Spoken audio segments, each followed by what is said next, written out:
Puji Tuhan, Shalom Bapak Ibu Saudara Jemaat Home Ministry dimanapun Anda berada yang mengikuti ibadah melalui online pada saat ini. Kita akan sama-sama mempersiapkan hati kita untuk masuk dalam ibadah Home Ministry. Kita sama-sama menyembah Tuhan.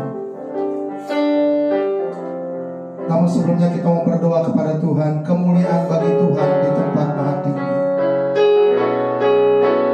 Kemuliaan bagi Tuhan di tempat maha tinggi.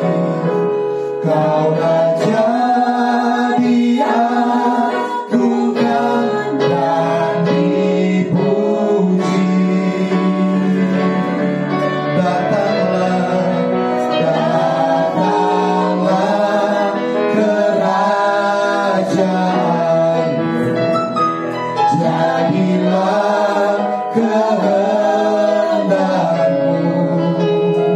Seluruh bumi penuh kemuliaan-Mu. Kemuliaan bagi Tuhan, kemuliaan bagi Tuhan di tempat maha tinggi. Kau Raja diagungkan dan dipuji. Datanglah kerajaanmu, jadilah kehendakmu. Seluruh bumi penuh kemuliaan-Mu. Seluruh bumi penuh kemuliaan-Mu. Seluruh bumi penuh kemuliaan-Mu. Mari kita sama-sama berdoa.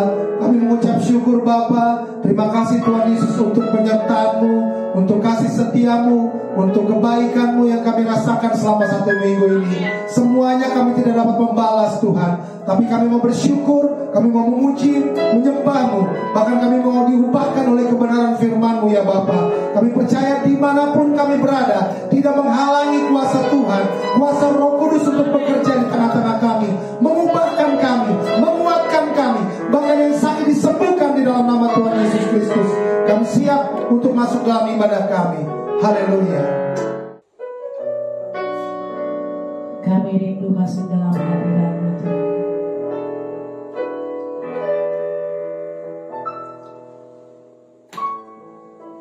Kerinduanku berada dekat-Mu Tuhan. Kerinduanku selalu senangkan hati-Mu. Tak pernah ku bayangkan hidupku tanpa-Mu.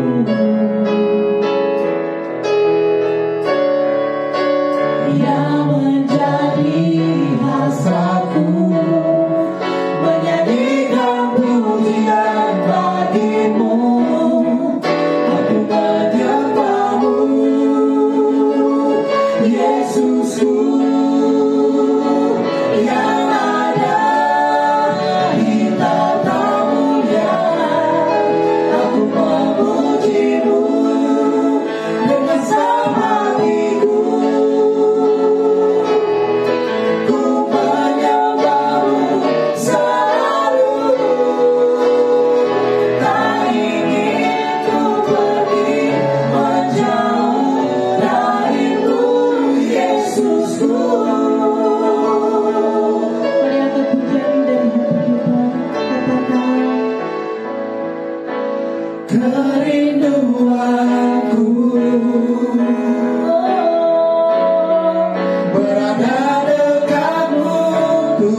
Aku memujimu dengan segenap hatiku. Ku menyembahmu selalu. Tak ingin ku pergi menjauh darimu, Yesusku. Aku menyembahmu, aku menyembahmu,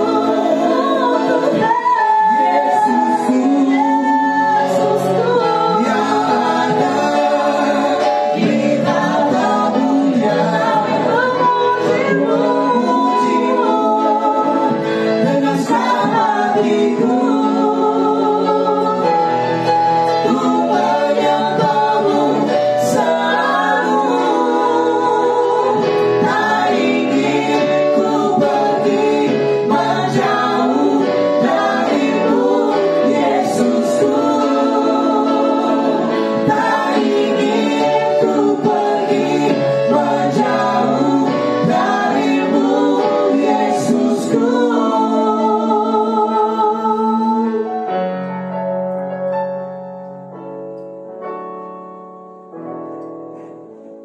Puji Tuhan, kita akan bersorak dan memuji Tuhan. Haleluya. Mari kita tetap tinggal berdiri. Kita akan mengatakan nyanyi glory bagi Sang Raja. Haleluya.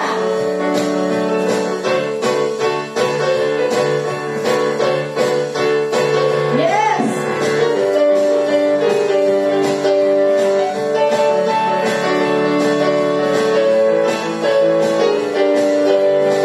Dan sama-sama katakan nyanyi glory, glory, glory bagi Sang Raja. Oh nyanyi glory, glory, glory bagi Sang Raja. Nyanyi glory, glory, glory bagi Sang Raja. Mari rayakan dan nyanyi. Mari serukan, mari serukan, hey serukan, hey bahwa Yesus Sang Raja. Oh mari serukan, hey serukan, hey bahwa Yesus Sang Raja. Mari serukan, hey serukan, hey bahwa Yesus Sang Raja. Mari rayakan dan nyanyi. Kita akan merasa bahagia bila kita menyembah Dia.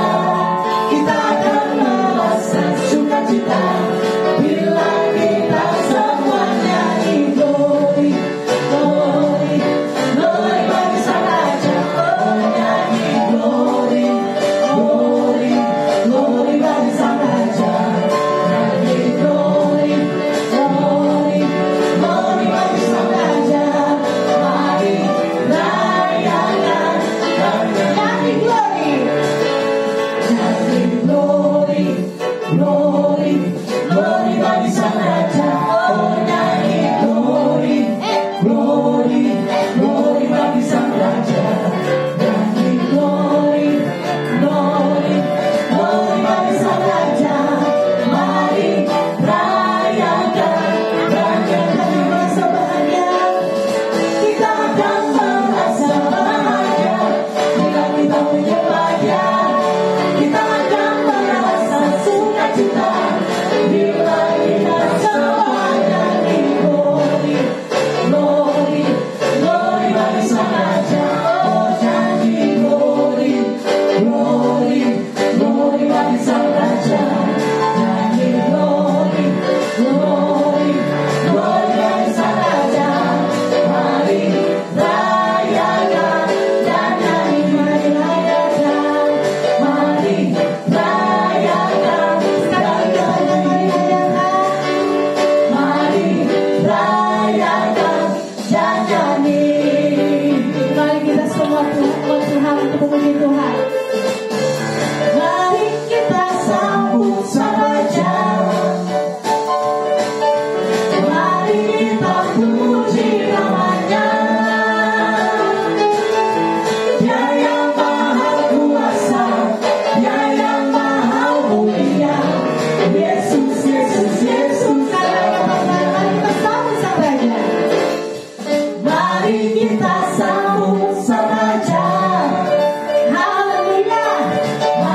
kita puji namanya. Dia yang maha kuasa, Dia yang maha mulia. Yesus, Yesus, Yesus namanya. Mari kita katakan puji Hosana, puji Hosana, puji Hosana, mulia namanya. Puji Hosana, puji Hosana, puji Hosana, mulia namanya. Mari kita sambut sang Raja. Mari kita sambut sang Raja. Haleluya. Mari kita puji namanya. Dia yang maha kuasa, Dia yang maha mulia. Yesus, Yesus, Yesus namanya. Puji Hosana, puji Hosana, puji Hosana, mulia namanya.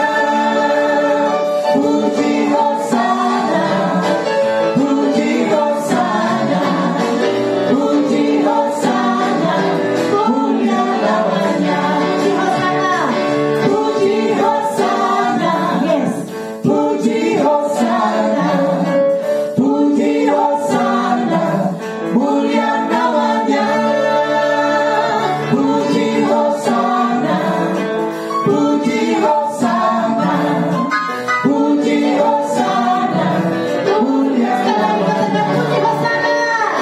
Puji Hosana, puji Hosana, puji Hosana, mulia namanya. Puji Hosana, puji Hosana, puji Hosana, mulia namanya. Puji Hosana, mulia namanya. Sekali lagi. Puji Hosana, mulia namanya. Yes. Haleluya. Dahsyat dan luar biasa Tuhan Yesus. Amin. Kami siap untuk mendengarkan firman-Mu Tuhan. Berbicaralah oleh kami Bapa.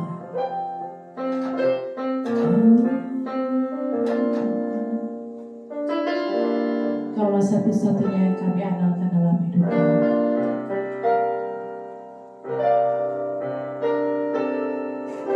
Engkau Tuhan yang setia, waktu-Mu selalu yang terbaik. Engkau Tuhan sandaranku, dan ku hanya akan berharap pada-Mu. Tuhan yang setia, Engkau Tuhan yang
Sobat Home Ministry dimanapun Anda berada.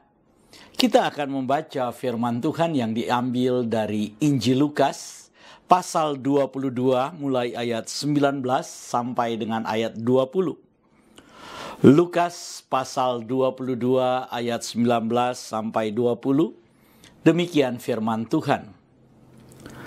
Lalu Yesus mengambil roti, mengucap syukur, memecah-mecahkannya dan memberikannya kepada mereka. Katanya, "Inilah tubuhku yang diserahkan bagi kamu, perbuatlah ini menjadi peringatan akan aku." Demikian juga dibuatnya dengan cawan sesudah makan. Ia berkata, "Cawan ini adalah perjanjian baru oleh darahku yang ditumpahkan bagi kamu."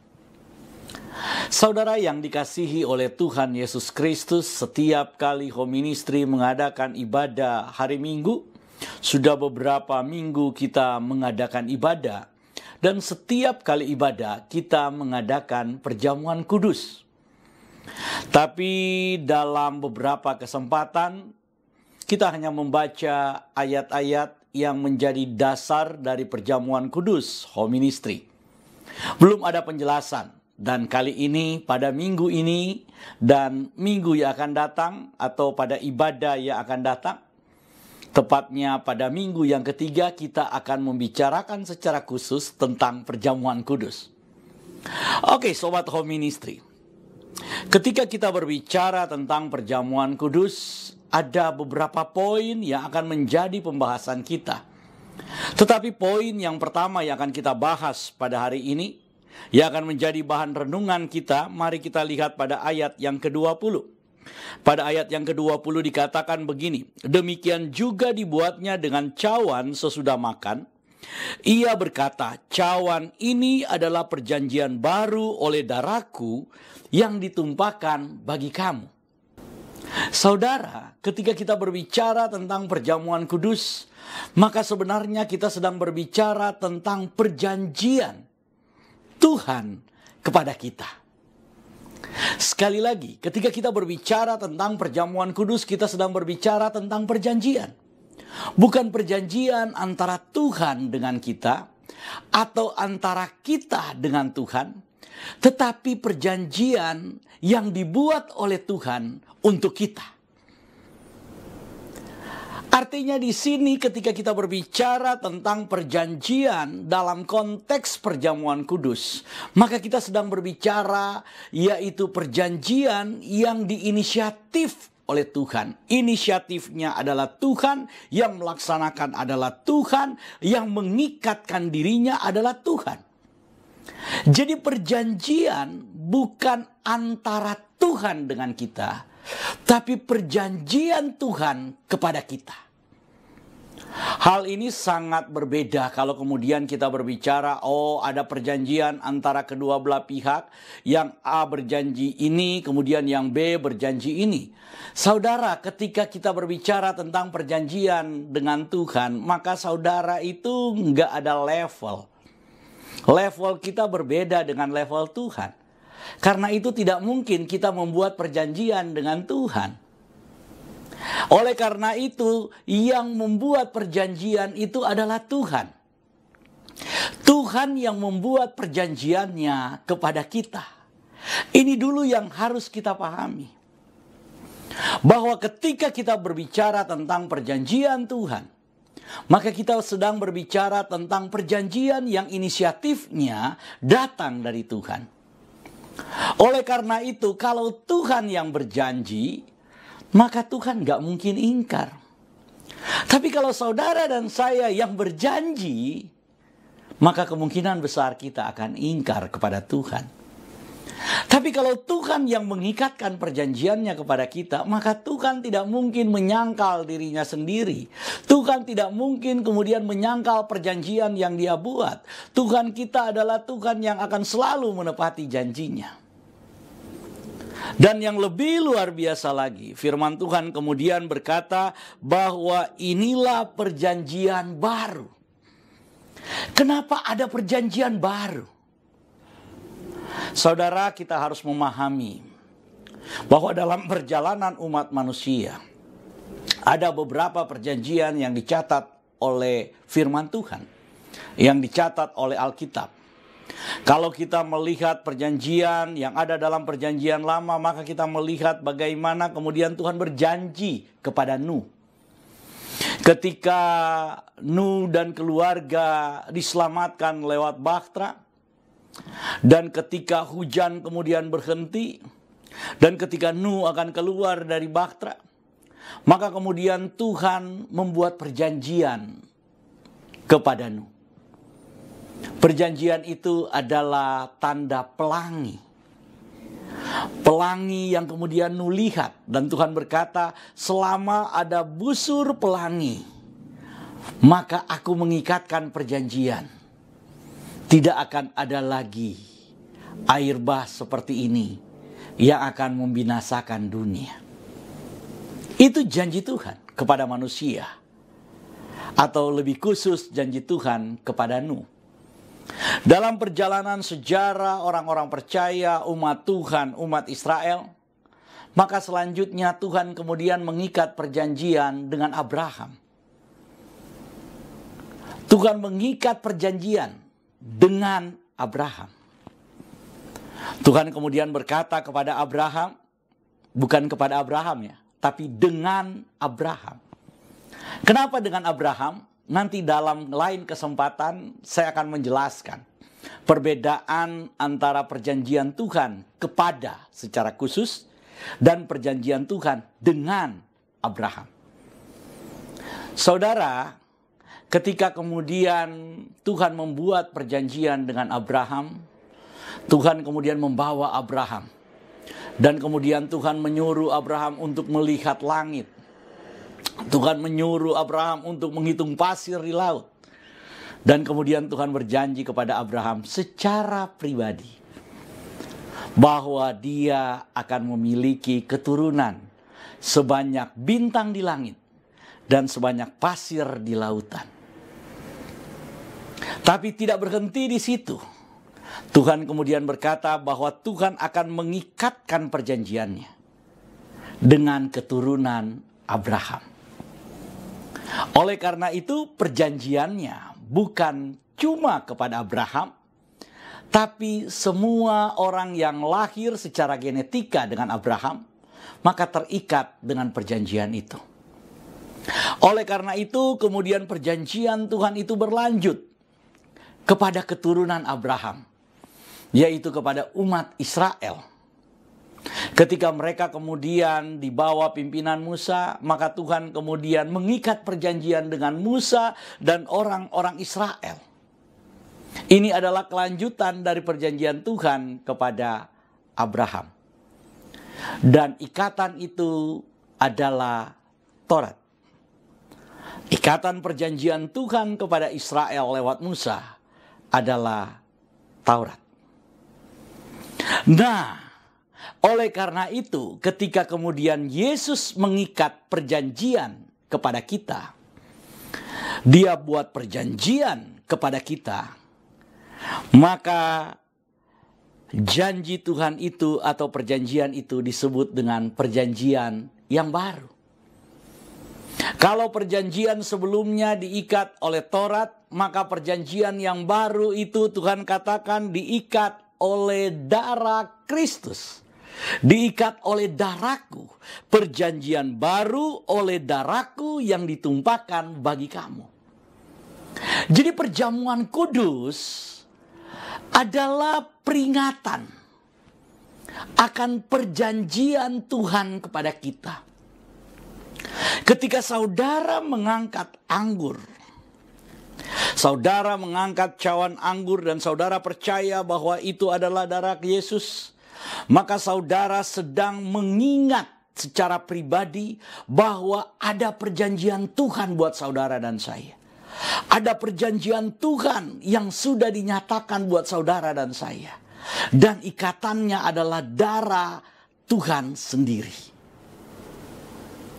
Saudara, kalau ikatan perjanjian antara Tuhan dengan umat Israel lewat Musa itu dinyatakan lewat Taurat, aturan-aturan, hukum-hukum. Maka perjanjian Tuhan yang baru itu bukan lewat aturan hukum-hukum seperti itu.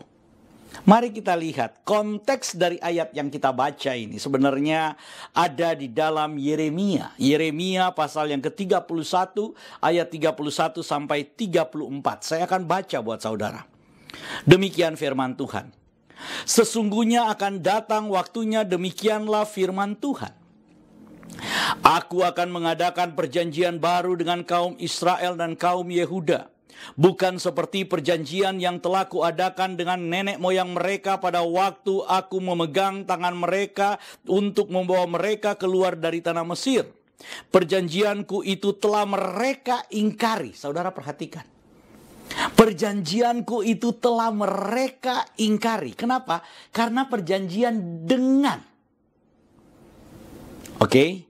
Saya harap saudara mulai mengerti ketika saya berkata perjanjian kepada dan perjanjian dengan. Perjanjian Tuhan dengan Israel itu adalah perjanjian yang menuntut kedua belah pihak harus menepati janji. Tapi Israel, firman Tuhan bilang bahwa perjanjian itu telah mereka ingkari. Karena manusia pasti ingkar, saudara. Oleh karena itu kemudian dikatakan, meskipun aku menjadi Tuhan mereka yang berkuasa atas mereka, demikianlah firman Tuhan. Ayat 33, Yeremia pasal 31. Tetapi beginilah perjanjian yang kuadakan dengan kaum Israel sesudah waktu itu. Demikianlah firman Tuhan. Aku akan menaruh Tauratku dalam batin mereka dan menuliskannya dalam hati mereka. Maka aku akan menjadi Elohim mereka dan mereka akan menjadi umatku. Dan tidak usah lagi orang mengajar sesamanya atau mengajar saudaranya dengan mengatakan kenallah Tuhan. Sebab mereka semua besar, kecil akan mengenal aku. Demikianlah firman Tuhan, sebab aku akan mengampuni kesalahan mereka dan tidak lagi mengingat dosa mereka. Wow. Jadi perjanjian baru yang disampaikan oleh Tuhan Yesus lewat perjamuan kudus itu adalah perjanjian Tuhan kepada saudara. Bukan perjanjian yang menuntut saudara harus mengikuti hukum-hukum. Tapi perjanjian Tuhan kepada kita. Firman Tuhan berkata bahwa nanti Taurat itu akan ada dalam batin mereka. Hukum-hukum Tuhan itu bukan lagi tertulis di loh-loh batu, bukan lagi tertulis dalam kitab-kitab, tapi hukum-hukum Tuhan itu akan ditulis di dalam loh hati kita. Dan bukan lagi ada guru yang mengajar, tetapi Roh Kudus sendiri, Roh Tuhan itu sendiri yang akan memimpin, menuntun dan mengajar saudara. Bukankah saat ini ketika saudara percaya kepada Yesus dan mengambil keputusan untuk menjadi murid Kristus, saudara kemudian mengambil keputusan itu? Ketika saudara mengambil keputusan itu, apakah ada guru yang mengajar? Banyak mungkin di antara saudara-saudara yang kemudian saat ini percaya kepada Tuhan Yesus, justru mengenal Tuhan secara pribadi, Tuhan yang menyatakan dirinya, Tuhan yang kemudian mengajar saudara lewat cara Tuhan yang luar biasa. Dan saudara bisa mengenal Dia. Bukankah apa yang terjadi dalam kehidupan saudara saat ini ketika percaya Yesus itu adalah penggenapan nubuatan firman Tuhan ini? Bukankah saudara sendiri itu adalah bukti bahwa firman Tuhan itu ya dan amin? Bukankah saudara sendiri yang saat ini mengikuti ibadah hari ini adalah bukti bahwa perjanjian Tuhan itu telah diikat secara langsung oleh Tuhan kepada saudara dan saya? Bukankah saudara adalah surat Kristus yang terbuka itu? Bukankah saudara adalah loh hati itu, loh hukum Tuhan itu, loh firman Tuhan itu. Di mana firman Tuhan itu, hukum-hukum Tuhan itu, perintah-perintah Tuhan itu bukan lagi ditulis di dalam loh batu sama seperti bangsa Israel pada saat itu. Tapi firman Tuhan itu kemudian ditulis di dalam hati saudara. Tuhan nyatakan sendiri dalam hati saudara. Dan yang menulis firman Tuhan itu adalah Tuhan sendiri. Lewat Roh Kudus. Oleh karena itu saudara, ketika kita berbicara tentang perjamuan kudus, saya ingin mengajak saudara untuk memahami bahwa perjanjian kudus itu adalah perjamuan kudus itu adalah perjanjian yang baru, yang dibuat oleh Tuhan, yang dibuat oleh Tuhan sendiri, yang diikat oleh Tuhan sendiri. Tuhan ikatkan dirinya di dalam perjanjiannya sendiri, dengan darahnya sendiri. Meterainya itu adalah darah yang dia tumpahkan. Oleh karena itu, ketika saudara terikat dalam perjanjian itu, Tuhan mau saudara mengingat terus perjanjian itu.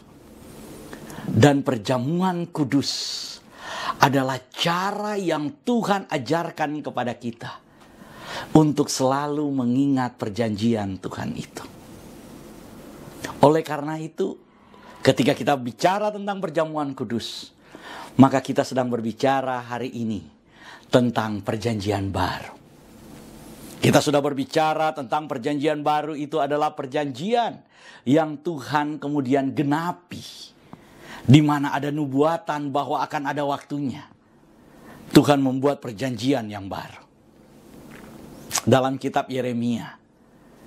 Dan saudara yang saat ini percaya kepada Kristus adalah bukti bahwa perjanjian itu terjadi. Yang kedua saudara, maksud dari perjanjian baru itu apa? Maksud dari perjanjian baru itu adalah tanda keimamatan.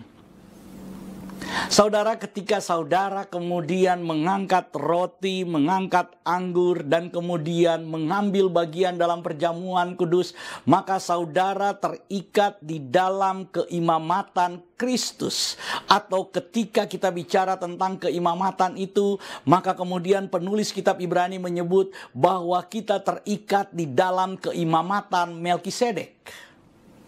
Mari kita baca saudara di dalam Ibrani, kitab Ibrani pasal yang ke-7 ayatnya yang ke-22. Ibrani pasalnya yang ke-7 ayat yang ke-22. Sebenarnya Ibrani pasal yang ke-7 ini mulai ayat yang pertama. Tapi saya hanya ingin fokus karena waktu kita sangat terbatas. Jadi kita baca Ibrani pasal yang ke-7 ayat yang ke-22. Demikian firman Tuhan. Dengan demikian, Yesus adalah jaminan dari sebuah perjanjian yang lebih baik. Saudara, dalam pasal yang ke-7 kitab Ibrani ini, penulis kitab Ibrani sedang berbicara tentang keimamatan Harun versus keimamatan Melkisedek. Keimamatan Lewi versus keimamatan Melkisedek. Di awal ayat-ayat pasal yang ke-7 ini, ayat pertama, ayat kedua, maka kita kemudian mendapatkan penjelasan. Di mana kemudian penulis kitab Ibrani mengatakan, firman Tuhan mengatakan bahwa betapa besarnya Melkisedek. Di mana Melkisedek kemudian mengambil persepuluhan dari Abraham. Dan kemudian memberikan roti kepada Abraham. Dan memberkati Abraham. Jadi saudara, konteks perjamuan, kita sedang berbicara tentang keimamatan. Di mana saudara dan saya dijamu oleh Tuhan dalam keimamatan Tuhan. Kalau kita sedang berbicara tentang keimamatan, kita sedang berbicara tentang perantara. Mari kita lihat, supaya lebih jelas, kita akan baca Ibrani pasal 12 ayat 24. Ibrani pasal 12 ayat 24, demikian firman Tuhan. Kepada Yesus pengantara perjanjian baru dan kepada darah percikan yang berbicara tentang hal-hal yang lebih baik daripada darah Habel. Saudara, kenapa kemudian perjanjian baru itu Tuhan nyatakan dengan ikatan darahnya sendiri, dengan percikan darah? Karena begini saudara, ketika seorang imam akan kemudian membawa kurban kepada Tuhan, maka kemudian kurban itu disembelih. Ketika kurban pengampunan dosa itu disembelih, entah itu anak domba yang tidak bercacat dan tidak bernoda, yang tidak bercela, jadi nggak boleh domba sembarangan, tapi domba yang dipilih secara khusus, maka anak domba itu kemudian disembelih. Setelah disembelih, darahnya kemudian dipercikan ke mezbah. Dan kemudian dilakukanlah ritual. Imam akan membawa, menjadi perantara antara umat dengan Tuhan untuk meminta penebusan atau pengampunan dosa. Penebusan dilakukan oleh domba itu. Nah, ketika kita berbicara tentang keimamatan Melkisedek, ia kemudian oleh kitab Ibrani pasal yang ke-7 ayat yang ke-22 tadi dinyatakan sebagai keimamatan Yesus Kristus itu, keimamatan Mesias itu. Maka dikatakan selanjutnya bahwa Yesus membawa dirinya sendiri. Dia adalah imam, tapi dia adalah kurban itu sendiri. Dia persembahkan darahnya. Dia persembahkan untuk pengampunan dosa. Dia menjadi perantara. Dan firman Tuhan berkata bahwa dia adalah pengantara perjanjian baru. Pada ayat yang pasal yang ke-7 ayat 22 dikatakan, bukankah Yesus itu lebih kuat perjanjiannya? Wow. Ini luar biasa saudara. Ketika Tuhan mengikatkan janji, maka firman Tuhan berkata bahwa ada perjanjian yang baru yang sudah terjadi dengan ditumpahkannya darah anak domba itu. Maka perjanjian itu terjadi. Meterai percikannya adalah percikan darah anak domba, di mana percikan darah anak domba itu berbicara lebih kuat, lebih baik daripada darah Habel. Saudara tahu cerita tentang Habel? Ketika Habel itu kemudian dia darahnya tertumpah karena apa yang dilakukan oleh kakaknya, maka kemudian Habel darahnya itu berseru minta keadilan kepada Tuhan. Firman Tuhan berkata, bukankah darah anak domba, darah Kristus yang berseru itu lebih kuat dari darah Habel? Bukankah darah anak domba yang tertumpah di atas kayu salib itu lebih kuat dari darah Habel? Oleh karena itu saudara, mari kita lihat di mana sih letak lebih kuatnya darah anak domba itu dari darah Habel. Mari kita lihat di dalam 1 Yohanes. Kita akan baca, saya akan baca buat saudara, ini sedikit panjang. 1 Yohanes pasalnya yang kelima. 1 Yohanes pasal yang kelima, ayatnya yang keempat. 1 Yohanes pasal yang kelima mulai ayat yang keempat. Firman Tuhan berkata begini, 1 Yohanes pasal yang kelima ayat yang keempat. Sebab semua yang lahir dari Elohim mengalahkan dunia. Dan inilah kemenangan yang mengalahkan dunia, yaitu iman kita. Siapakah yang mengalahkan dunia? Selain daripada dia yang percaya bahwa Yesus adalah anak Elohim. Inilah dia yang telah datang dengan air dan darah, yaitu Yesus Kristus. Bukan saja dengan air, tetapi dengan air dan darah. Dan rohlah, perhatikan kata roh di sini huruf besar, dan rohlah yang memberi kesaksian, karena roh adalah kebenaran. Sebab ada 3 yang memberi kesaksian di dalam sorga, yaitu Bapa, Firman, dan Roh Kudus. Dan ketiganya adalah satu. Dan ada 3 yang memberi kesaksian di bumi, roh, dan air, dan darah. Dan ketiganya adalah satu. Kita menerima kesaksian manusia, tetapi kesaksian Elohim lebih kuat. sebab demikianlah kesaksian yang diberikan Elohim tentang anaknya. Barang siapa percaya kepada anak Elohim, ia mempunyai kesaksian itu di dalam dirinya. Barang siapa yang tidak percaya kepada Elohim, ia membuat dia menjadi pendusta, karena ia tidak percaya akan kesaksian yang diberikan Elohim tentang anaknya. Dan inilah kesaksian itu: Elohim telah mengaruniakan hidup yang kekal kepada kita, dan hidup itu ada di dalam anaknya. Barang siapa memiliki anak, ia memiliki hidup. Barang siapa tidak memiliki anak, ia tidak memiliki hidup. Jadi saudara, kalau kita berbicara tentang perjanjian yang baru, kita sedang berbicara tentang keimamatan, di mana Yesus menjadi perantara. Dia menjadi imam, tapi dia sekaligus menjadi kurban. Dengan darahnya, dengan percikan darahnya, maka saudara dan saya yang dipercaya sebagai umat miliknya, sebagai anak-anaknya, sebagai kepunyaannya, itu ditebus oleh Kristus. Dan darah, firman Tuhan berkata, darah anak domba yang tertumpah di atas kayu salib itu bersaksi dari bumi. Bersaksi kuat sampai selama-lamanya. Ketika darah anak domba itu tertumpah di tanah, maka darah anak domba dari Kalvari itu, darah anak domba yang tertumpah di atas bukit Kalvari itu bersaksi, menjadi saksi di bumi. Ketika saudara dibaptis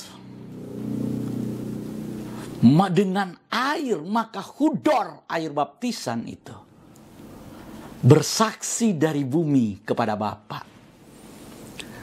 Dan ketika saudara ada kesaksian lewat darah anak domba yang tertumpah di bumi itu, dan lewat kesaksian dari air itu dan Roh Kudus yang ada dalam kita.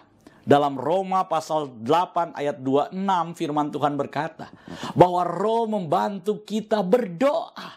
Dia bersaksi buat saudara. Roh itu adalah Parakletos. Dia bersaksi buat saudara. Dia membela saudara dan saya. Ada 3 kesaksian yang datang dari bumi, yaitu darah anak domba yang tertumpah itu.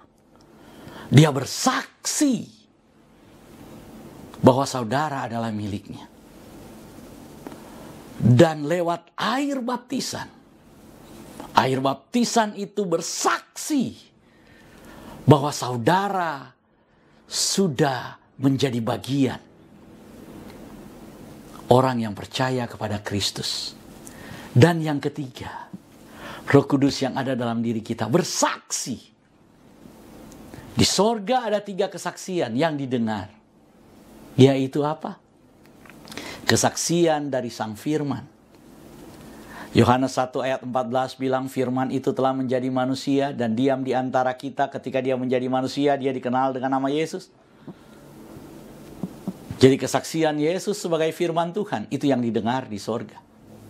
Kemudian yang kedua, firman Tuhan berkata, Bapa. Kesaksian dari Bapa di sorga. Dan yang ketiga, kesaksian dari Roh Kudus. Itulah yang didengar kesaksiannya di sorga.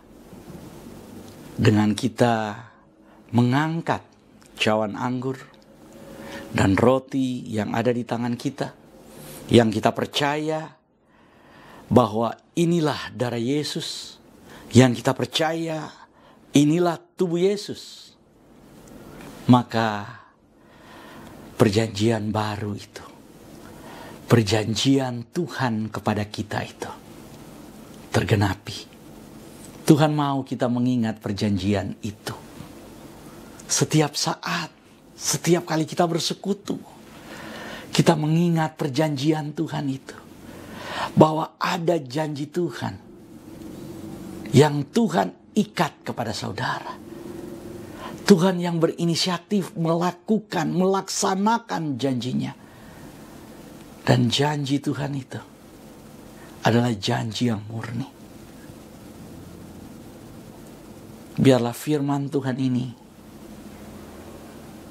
menjadi berkat buat kita, menjadi kekuatan buat kita. Amin. Sobat Home Ministry, kita akan masuk di dalam perjamuan kudus. Dan mari kita dengarkan ketetapan perjamuan kudus.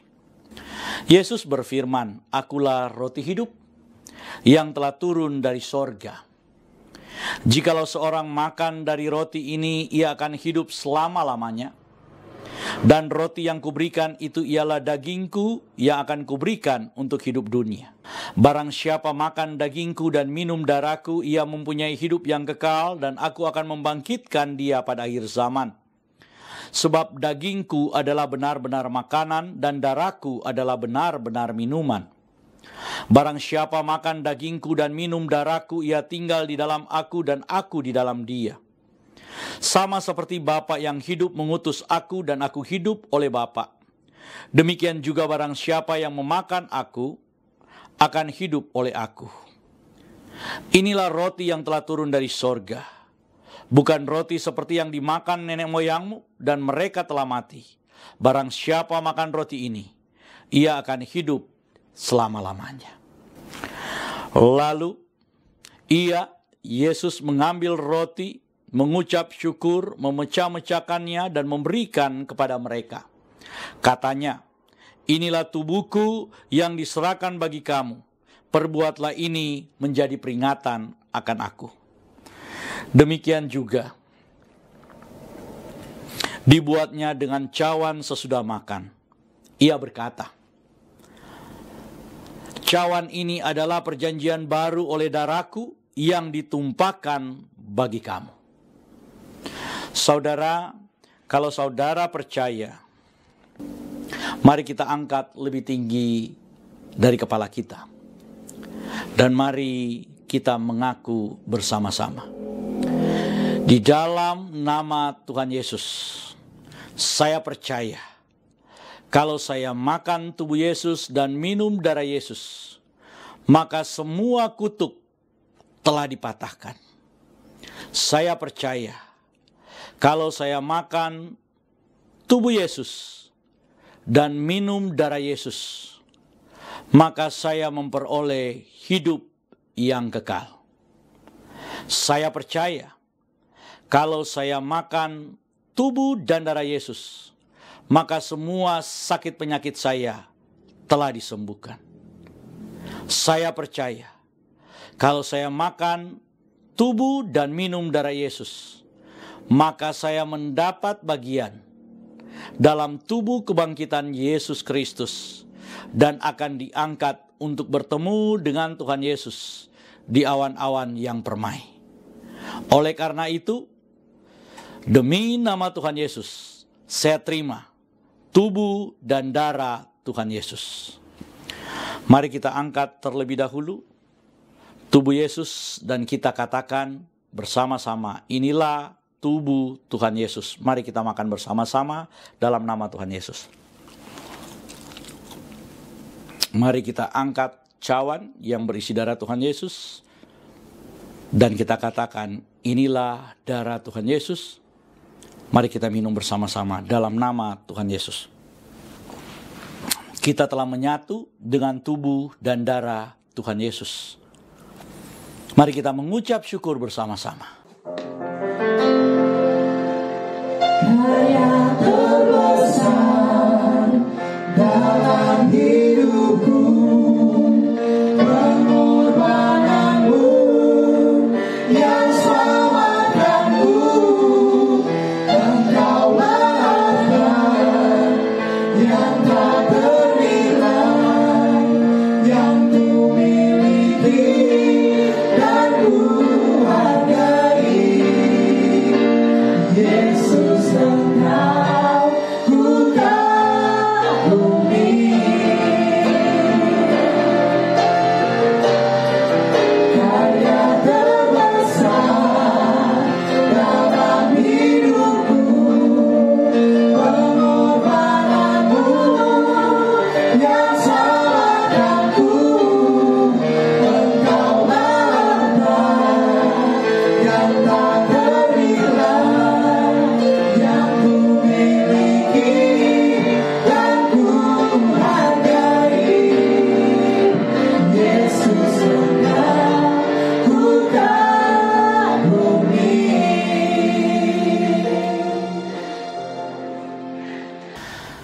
Saudara yang dikasihi oleh Tuhan Yesus Kristus, kita telah berada di penghujung ibadah hari ini, dan mewakili Bapak Gembala, Bapak Doni Toisuta, kami mengucapkan terima kasih buat semua jemaat baik yang ada di Jakarta, yang ada di Manado, yang ada di Jawa Barat, di Purwakarta, di Bandung, dan Soreang, dan di beberapa tempat lainnya.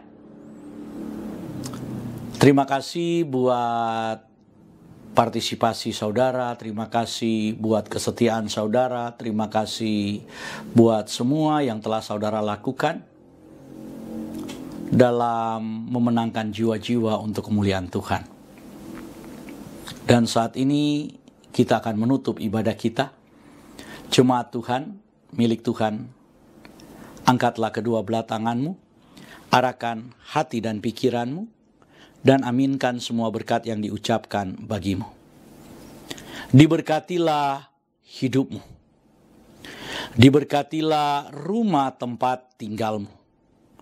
Diberkatilah keluarga, suami, istri, anak-anak, dan cucu-cucumu. Diberkatilah sumber-sumber mata pencarian, penghasilan, pekerjaan, dan karirmu. Dan diberkatilah pertumbuhan rohanimu. Biarlah semua berkat dari Bapa Yahweh, cinta kasih dari Tuhan kita Yeshua HaMashiach Yesus Kristus, dan persekutuan dengan Roh-Nya yang kudus, Ruach HaKodes, menyertai kita semua, mulai dari sekarang sampai selama-lamanya. Kita yang percaya, diberkati oleh Tuhan, dan menerima berkat Tuhan ini. Mari sama-sama kita berkata, Amin.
Ibadah kita sudah selesai. Selamat hari Minggu. Tuhan Yesus memberkati kita semua. Shalom.